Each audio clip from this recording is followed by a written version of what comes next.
سارے سیٹھوں نوابوں جاگیرداروں کے پاس جا جا کے تھک گئے ہو ایک دن میرے کہنے پر، ایک رات، ایک دیہڑی، ذرا شب برات والی لگا کے تو دیکھو۔ پر شرط یہ ہے کہ یقین کامل ہو، ارادہ یہ، مطلب اللہ معاف کرے آپ نے ناراض نہیں ہونا، لیکن وہ ماحول اس طرح کا ہے کہ شب برات میں ایک دو ساتھی کو کہا رات کو عبادت کر کہتے جی وہ تو ٹھیک ہے پر سویرے چھٹی نہیں، کام کرنا ہے۔ یعنی رب کہہ رہا ہے کہ تو آ جا شب برات کی رات، جو مانگے گا وہ تجھے، لیکن یہ ادھر نہیں توجہ کر رہا، یہ کہتا ہے سویرے 10 بجے دکان نہ کھولی تو مشکل ہو جائے گی، دفتر نہ گیا تو حالات آپ دیکھیں ذرا۔ اب جب یقین اس طرح کا ہو تو پھر تو بھائی ساری زندگی اداروں میں درخواستیں دینی ہے، پھر آپ جیسا آپ کا مزاج ہوگا۔ اللہ تعالیٰ تو بندے کے گمان کے قریب ہے، تو میرے رسول پاک علیہ السلام نے ہمیں یہ میسج دیا، پیغام دیا، فرمائے اس رات جو اولاد مانگے گا رب اسے بھی عطا فرمائے گا، اس رات جو اللہ سے بخشش مانگے گا اللہ اسے بھی دے گا، اس رات جو رب کریم سے عزت مانگے گا اللہ اسے بھی عطا کرے گا۔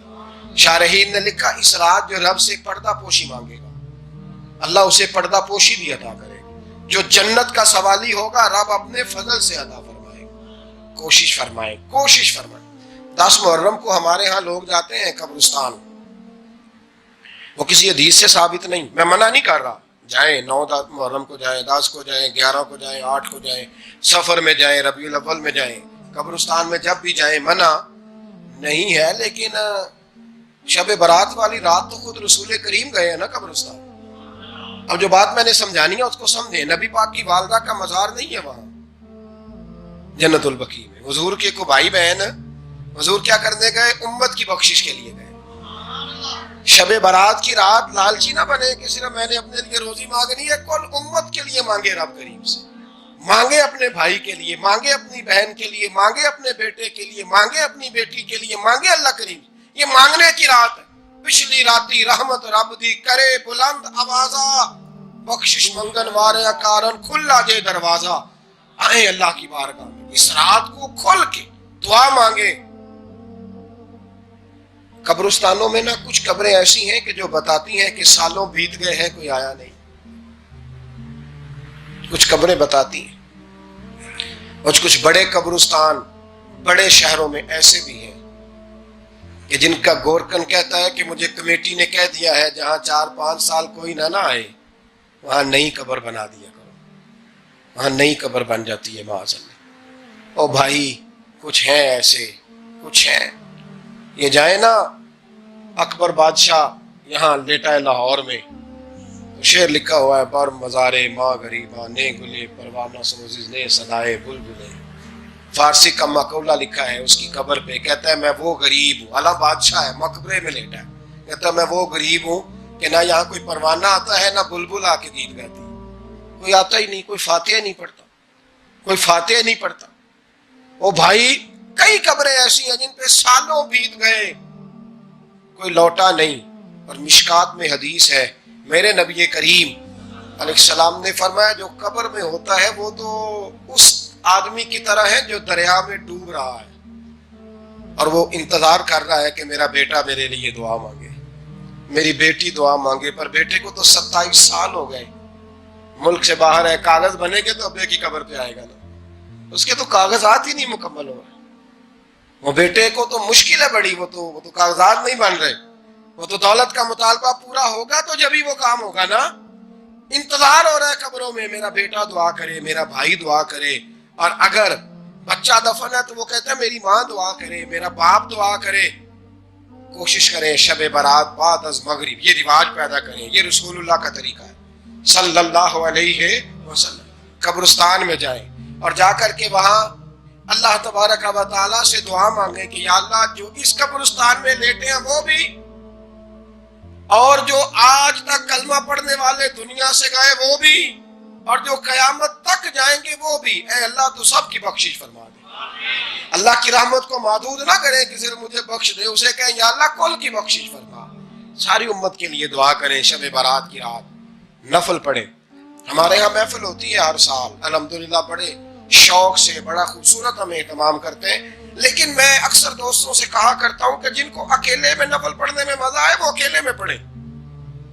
کتنی کھلی بات کر رہا ہوں، میں پابند نہیں کر رہا کہ آپ یہاں آئیں گے، محفل میں آئیں گے، ضروری ہے بھئی آپ کو اکیلے میں مزہ آتا ہے نا، کچھ لوگ تنہائی میں ہو تو دل زیادہ لگتا ہے، وہ تنہائی میں کریں اللہ اللہ کوئی عرض نہیں، لیکن کچھ ایسے ہیں کہ نعت سنتے ہیں تو دل نرم ہوتا ہے، تقریر سنتے ہیں تو دل نرم ہوتا ہے، تو جن کا اس طرح نرم ہوتا ہے وہ مسجد میں آئے، بات سنیں۔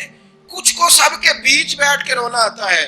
حضرت سعدی شیرازی فرمایا کرتے تھے کچھ لوگوں کے آنسو مجھے رلا جاتے ہیں، فرماتے ہیں کچھ کی آنکھیں دیکھ کے رو پڑتا ہوں، لہذا میں جب بھی ذکر کرتا ہوں محفلوں میں بیٹھ کے کرتا ہوں، تنہائیوں میں مجھ سے نہیں ہوتا، تو جس سے نہیں ہوتا وہ آئے نا، مسجد میں آئے، رات عبادت کریں، کل مغرب سے پہلے پہلے کام سمیٹ لیں سارے، اور مغرب کے بعد یہ رات شروع ہوگی، مغرب کے بعد ایک چھٹی کر لو اللہ رسول کے لیے، کر لیں گے انشاءاللہ تعالی ایک چھٹی، اور توبہ کی رات ہے یہ، توبہ کرنی ہے۔ توبہ کس کو کہتے ہیں؟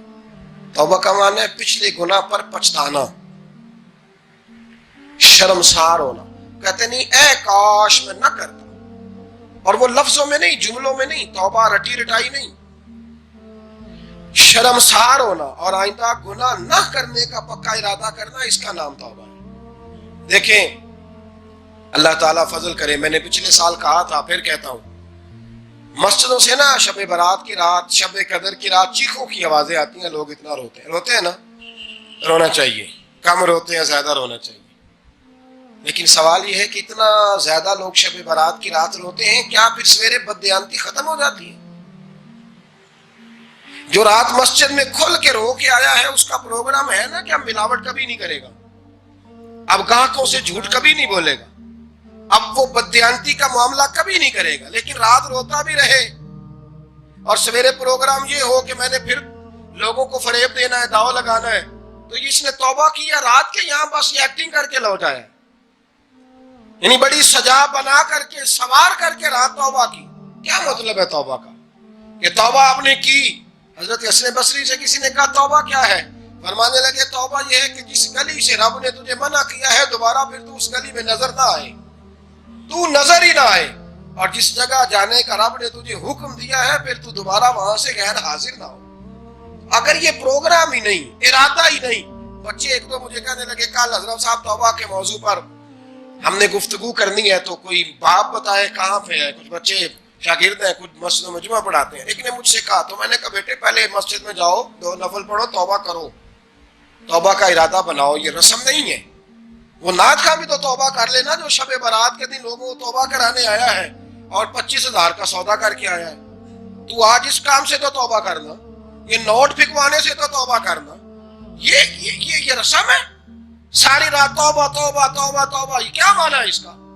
کیا مطلب کریں؟ امام غزالی فرماتے ہیں کہ ایک آدمی بادشاہ کا گارڈ تھا، سپاہی تھا، اس کا پہرے دار تھا، نگرانی کرتا تھا، بڑی وفاداری سے نوکری کرتا رہا، بادشاہ نے اسے تنخواہ کے علاوہ بھی بڑا نوازا،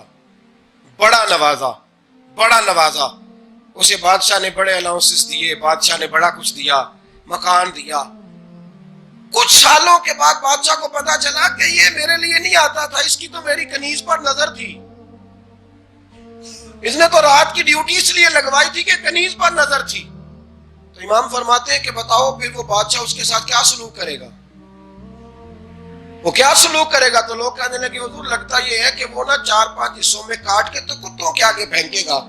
آپ فرمانے لگے میرا رب تو بڑا ہی کریم ہے، وہ تو ایسے نہیں کرتا، لیکن بتلاؤ اگر اسے پتا چلے یہ رسم کے لیے آیا ہے، اس کی تو نظر ہی مال پہ ہے، یہ تو سویرے بدلے گا نہیں، یہ تو دھوکہ دے رہا ہے، یہ تو توبہ کرنے آیا ہی نہیں، اس نے تو ڈھونگ رچایا ہے، اسے تو پہلے سے خبر ہے، تو پھر تم کیا امید رکھتے ہو؟ پھر کیا رویہ رکھتے ہو؟ شب برات کی رات دھاڑے مار مار کے رونا اور صبح اسی طرح دھوکہ دینا، اسی طرح فریب کرنا، اسی طرح جھوٹ بولنا، اسی طرح بددیانتی کرنا، اسی طرح لوگوں کو لوٹنا، تو یہ رسم نہیں ہے توبہ۔ توبہ تو بدل جانے کا نام ہے، توبہ تو پھر سنور جانے کا نام ہے۔ توبہ تو اس طرح ہے جس طرح حضرت ابراہیم ابن ادھم نے کی تھی، وقت کے بادشاہ تھے، بادشاہ جب توبہ کی تو پھر ہر چیز چھوڑ دی، پھر مال لوگوں میں بانٹ دیا اور پھر ٹاٹ کا لباس پہن کر زندگی گزاری۔ لوگوں نے کہا حضور یہ تبدیلی ہے؟ فرمایا تبدیلی نہیں، یہ میری توبہ ہے، یہ میری توبہ ہے۔ جب توبہ کی تو پھر بدل کے کی، جب توبہ کی تو پھر تبدیل کیا آپ نے. یہ کیا توبہ ہوئی؟ ساری رات روتے رہے, سویرے دکان پہ جا کے پھر قسم اٹھائی کہ مجھے تو پڑتا ہی 11,000 کا ہے. یہ توبہ ہے؟ تو آپ نے اور میں نے توبہ کرنی ہے تو انشاءاللہ تعالیٰ اس طرح کرنی ہے کہ پھر 15ویں شعبان کو بدل جائے. یہ جو موقع آتے ہیں نا شب برات کے, شب قدر کے, یہ بنیادی طور پر اللہ تعالیٰ کی طرف سے دی ہوا موقع ہوتا ہے کہ چلو تمہیں چانس دیتے ہیں, تمہیں چانس دیتے ہیں. پابندی کوئی نہیں, لیکن رب کی طرف سے نا موقع ملتا ہے, چلو تمہیں ایک موقع دیتے ہیں, چلو اپنے آپ کو کلیئر کر لو, تمہیں موقع دیتے ہیں. یا اللہ کیا کرے, کچھ بھی نہیں, آ کے نا سچے دل سے 2 رکعتیں پڑھ کے توبہ کرو, عرش کا مالک پچھلے سارے معاف کر دے گا. کچھ بھی نہیں, آؤ موقع ہے. ان لوگوں کی باتوں پہ نہ جائیں جو بلا وجہ پریشان کرتے ہیں. ہمیں بھی روز ہی سوال آتے ہیں, دل نہیں کرتا, کچھ باتیں ایسی ہیں جو کرنے کو طبیعت نہیں چاہتی, میں کروں گا بھی نہیں. لوگوں کو شب برات کا حوالہ بھی نہیں مل رہا, حالانکہ ترمذی شریف میں حدیث موجود ہے. صحاح ستہ کی روایت ہے ترمذی میں موجود ہے. پہلے کہتے ہیں صحاح ستہ سے دکھاؤ, جب صحاح ستہ سے مل گئی تو آپ اور کدھر جانا ہے. اور ابن ماجہ میں موجود ہے مولا علی کی روایت, اور ذرا ترتیب دیکھیے گا, یہ ترمذی کی حدیث ہے. امام ترمذی نے تو پورا باب باندھا ہے 15ویں شعبان پر, پورا باب. اب تمہاری مرضی ہے, اگر تم نہیں بات کو سمجھنا چاہتے. اور مجھے پتا کیوں یہ شب برات کیا لگتا ہے, مجھے کبھی کبھی یوں لگتا ہے کہ رب فرماتا ہے کہ رمضان سے 15 دن پہلے ہی پکی سچی توبہ کر لے, تیاری کر, پاک صاف ہو جا, تاکہ جب رمضان آئے نا تو پھر تجھے پاک ہونے کی ضرورت نہ پڑے. بس پھر تو آتا جائے اور میں تیرے اوپر رحمت نچھاور کرتا جاؤں. بس تو پہلے ہی تیاری کر, 15 دن پہلے, 14 دن پہلے تیار ہو جا. کل رات اپنے آپ کو ذہنی طور پر تیار کریں, بچوں کو تیار کریں, گھروں کو تیار کریں. اب جب مہمان آتے ہیں نا بڑا کچھ کرتے ہیں, شب برات آئے تو مصلی ایک دفعہ دھویا کریں, ایک دفعہ مصلی دھویا کریں. فرش دھوتے ہیں نا مہمانوں نے آنا ہے تو ایک کمرے کا فرش دھو کے صاف کریں کہ خواتین نے یہاں ساری رات نماز پڑھ دی. یہ ارادے بنائیں. جس طرح آپ کہتے ہیں نا رات کو سفر کرنا ہے تو دوپہر میں تھوڑا آرام نہ کر لوں, تو کل دوپہر میں آرام کر لیں, تاکہ رات کو رب رب کرنا آسان ہو جائے, اللہ کی بارگاہ میں بیٹھنا آسان ہو جائے. مکمل طور پر ذہنی طور پر اپنے آپ کو تیار کریں. یہاں بھی محفل ہوگی انشاءاللہ, عشاء کے متصل بات شروع ہو جائے گی, 12 بجے تک محفل چلے گی. پھر 12 بجے کے بعد نماز تسبیح پڑھی جائے گی. پھر 1 بجے پھر دوبارہ آپ کو اجازت دی جائے گی, کوئی انفرادی طور پر گھنٹہ سوا اپنی الگ سے کوئی عبادت کرنا چاہے تو وہ تب بھی ممکن ہو, جیسے آپ کو موقع بنے. میں کہہ چکا ہوں, لیکن وقت ضائع نہ کرنا, گولڈن چانس ہے, اس کو مس نہ کرنا. یہ شب نجات ہے, اس کے ضرور قریب جانا. رب کریم سمجھنے کی توفیق عطا فرمائے. آخر دعوانا ان الحمدللہ رب العالمین.